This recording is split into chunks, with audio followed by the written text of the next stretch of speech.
দিন প্রতিষ্ঠার জন্য সাহাবায়ে কেরাম জান দিয়েছেন, মাল দিয়েছেন, রক্ত দিয়েছেন।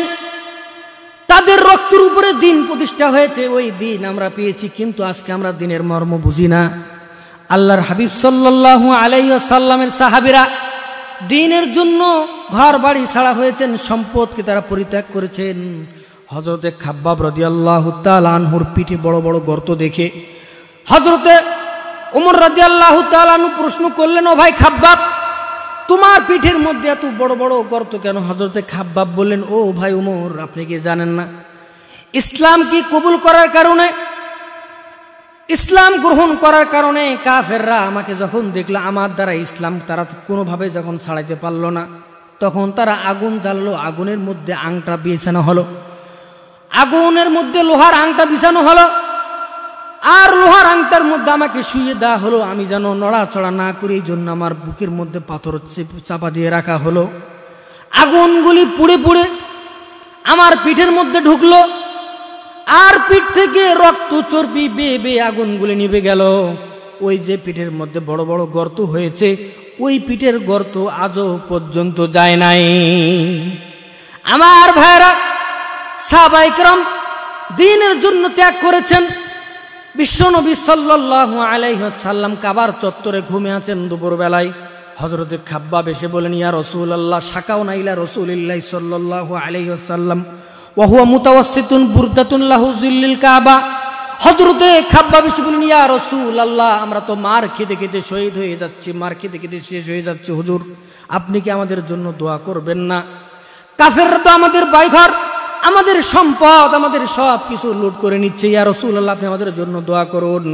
আল্লাহর হাবিব সাল্লাল্লাহু আলাইহি সাল্লাম শোয়া অবস্থায় ছিলেন। আল্লাহর নবী উঠে বসলেন আর বললেন, ও খাব্বাব শোনো, তোমাদের আগে এই জমিনে যারা দিন প্রতিষ্ঠার জন্য এসেছিলেন, দিনের দায়ী এসেছিলেন, সমাজ শক্তি, রাষ্ট্র শক্তি তাদের ধরত।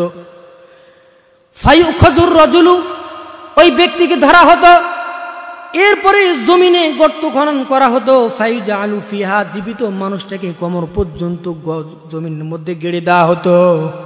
সুম্মা ইউতা বিল মানসা, এরপরে করা টানা হতো। ফায়ুদা আলা রাসিহি, জীবিত মানুষের উপরে ওই করাতটা রাখা হতো। ফাইজালু নিসফাইন, এরপরে করা চালায়া জীবিত মানুষটাকে দ্বিখণ্ডিত করে দেওয়া হতো। আল্লাহর হাবিব সাল্লাল্লাহু আলাইহি ওয়াসাল্লাম বললেন, খাব্বাব শোনো, এরপরেও দিনের একজন দায়ীকেও, দিনের একজন মুবাল্লিগকে তারা দিন থেকে এক চুলো সরাইতে পারে নাই। আল্লাহর হাবিব বললেন, ওয়াল্লাহি, ও খাব্বাব শোনো, তোমরা রক্ত দাও, তোমরা জান দাও, তোমরা মাল দাও, তোমাদের রক্তের উপরে এমন দিন প্রতিষ্ঠা হবে, ইয়েমেনের রাজধানী সানা থেকে তোমাদের হাদারা মাউত পর্যন্ত নারীরা আসবে। নারীরা তাদের সৌন্দর্য নিয়ে চলাফেরা করবে, তাদের যৌবন নিয়ে চলাফেরা করবে, তাদের গলার মধ্যে হার থাকবে, স্বর্ণ অলংকার থাকবে। সওদাগররা তাদের টাকা পয়সা, ব্যবসায়ীরা তাদের মাল সামানা নিয়ে চলবে। লা ইয়াখাফা ইল্লাল্লাহ, তাদের অন্তরের মধ্যে আল্লাহর ভয় ছাড়া দ্বিতীয় কারো ভয় থাকবে না। আমার মুসলমান বন্ধুগণ, সাহাবায়ে কেরাম জান দিয়েছেন, তাদের জানের বিনিময়ে আমরা ইসলাম পেয়েছি। আজকে আমাদের মরার জন্য প্রস্তুত থাকতে হবে, দিন প্রতিষ্ঠার জন্য আমাদেরকে সর্ব অবস্থায় তৈয়ার থাকতে হবে।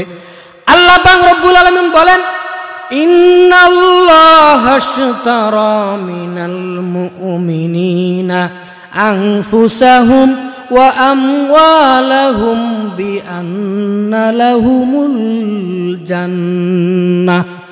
আল্লাহ পাক রব্বুল আলামিন বলেন, নিশ্চয়ই মুমিনদের জান আর মাল আমি আল্লাহ পাক রব্বুল আলামিন ক্রয় করে নিয়েছি, বিনিময়ে তাদেরকে আমি আল্লাহ পাক রব্বুল আলামিন জান্নাত দিব।